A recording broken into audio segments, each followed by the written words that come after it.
Hey there, fellow soil enthusiasts! Welcome back to another deep dive into the wonderful world of gardening. I'm thrilled you've joined me today because we're tackling something that might raise a few eyebrows in the gardening community: direct sowing tomato seeds. Yes, you heard that right. While most gardeners swear by starting tomatoes indoors, I'm here to share the secrets of successfully growing these garden superstars straight from seed to soil. You might be thinking, but isn't direct sowing tomatoes risky? Well, my gardening friends, with the right knowledge and techniques, direct sowing can actually give you stronger, more resilient plants that are perfectly adapted to your local growing conditions. Today I'm going to walk you through everything you need to know to make this method work beautifully in your garden.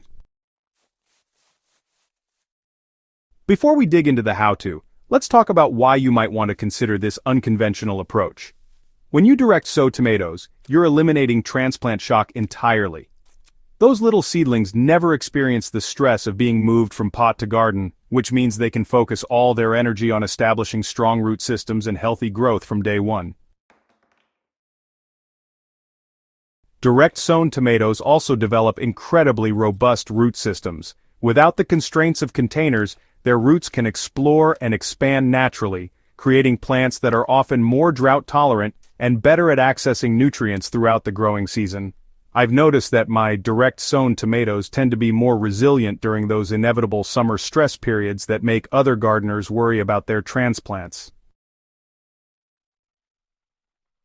The key to successful direct sowing lies in perfect timing, and this varies significantly depending on your location.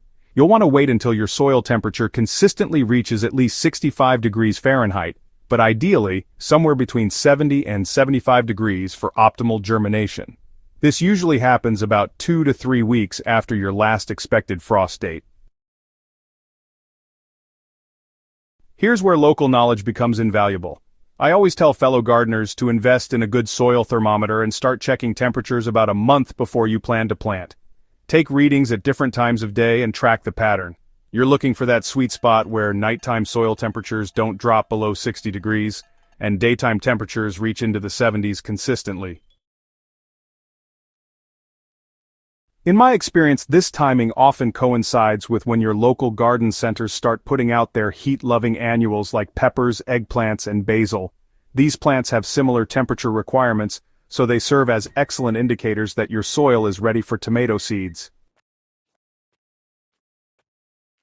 Not all tomato varieties are created equal when it comes to direct sowing success. You'll want to focus on varieties that are known for their vigor and disease resistance. Determinate varieties often work particularly well because they're bred to be compact and productive in shorter growing seasons. Some of my favorite direct sow varieties include Stupus, which is an early Czech variety that's incredibly cold tolerant, Black Cherry, a prolific cherry tomato that just seems to thrive no matter what, and Cherokee Purple, an heirloom that develops amazing flavor when grown from direct sown seeds. These varieties have proven themselves time and again in my garden trials. For beginners, I often recommend starting with cherry tomatoes like Surefire Red or Sweet 100. These varieties are incredibly forgiving, germinate reliably, and produce abundant harvests even if conditions aren't perfect.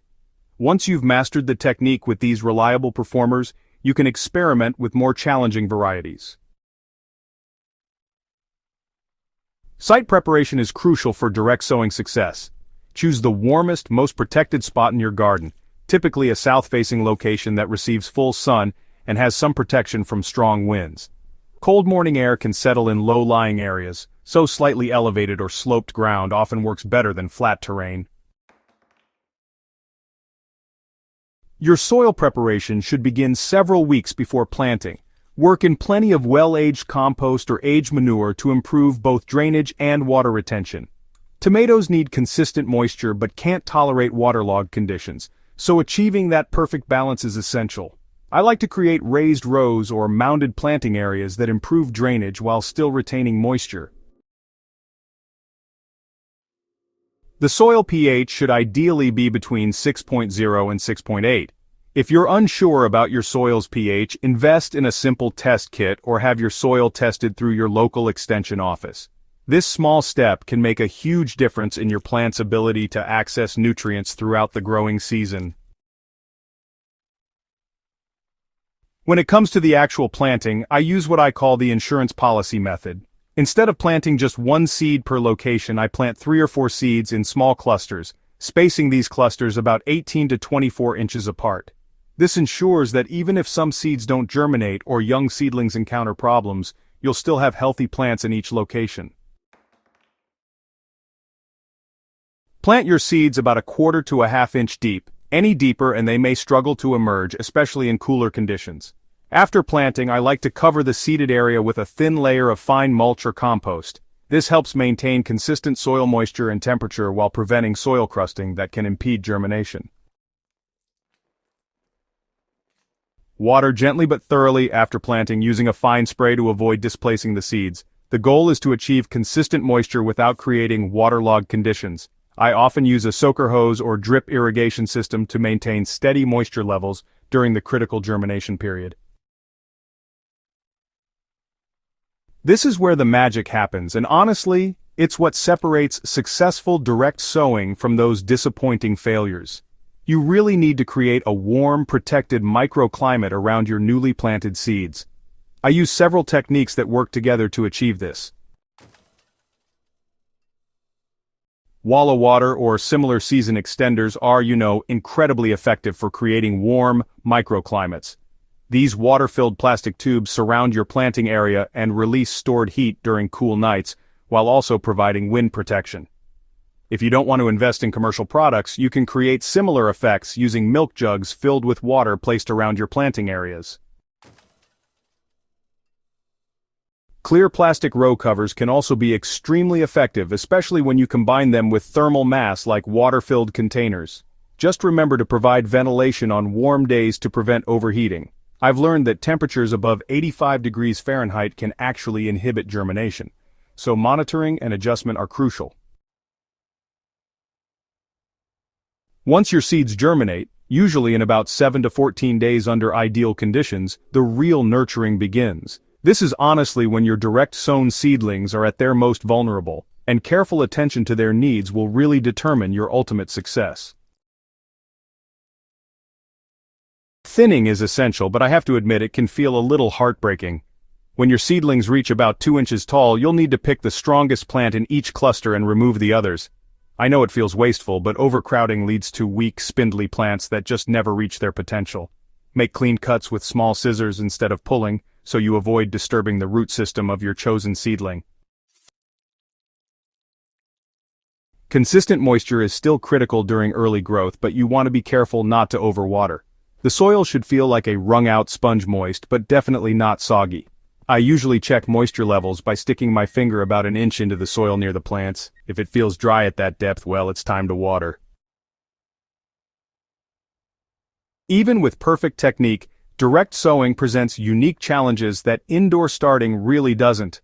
Cool, wet weather after planting can cause seed rot or even damping off disease. If weather conditions turn unfavorable after planting, you might want to consider covering your planting areas with clear plastic supported by hoops to create a protective tunnel. Pest pressure can definitely be more intense on young seedlings out in the garden compared to protected indoor starts. Cutworms in particular can just devastate young tomato plants overnight. I like to create simple barriers using toilet paper tubes or cardboard collars around each seedling, pushing them just a bit into the soil to prevent cutworm damage.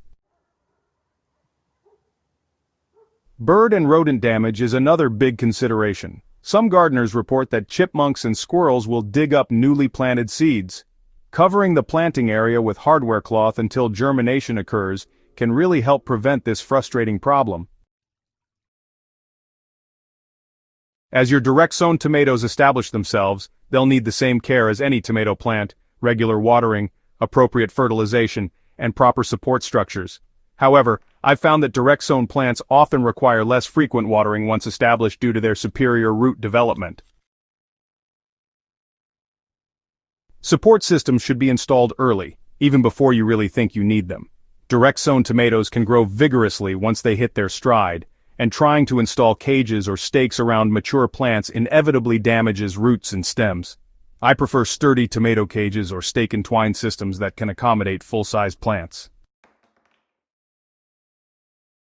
There's something, deeply satisfying about watching tomatoes grow from tiny seeds you planted directly in your garden soil. These plants often display a kind of vigor and resilience that transplants simply can't match. They're perfectly adapted to your specific growing conditions from the very beginning, and honestly, this really shows in their overall health and productivity. Direct-sown tomatoes typically begin producing about the same time as transplants, sometimes even earlier, just because they don't have that transplant shock. The fruit quality is often exceptional, since the plants have developed robust root systems that can access a full range of soil nutrients. I hope this deep dive into direct sowing tomatoes has inspired you to try this rewarding technique in your own garden. Remember, gardening is all about experimentation and learning what works best in your unique conditions. Start small, keep detailed notes, and don't be discouraged if your first attempt isn't perfect. Every experienced gardener has stories of lessons learned through trial and error.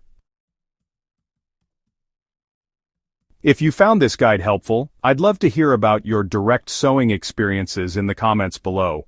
Don't forget to subscribe to Soil Sage Chronicles for more in-depth gardening content, and share this article with fellow gardeners who might benefit from trying something new this growing season. Happy gardening, my friends!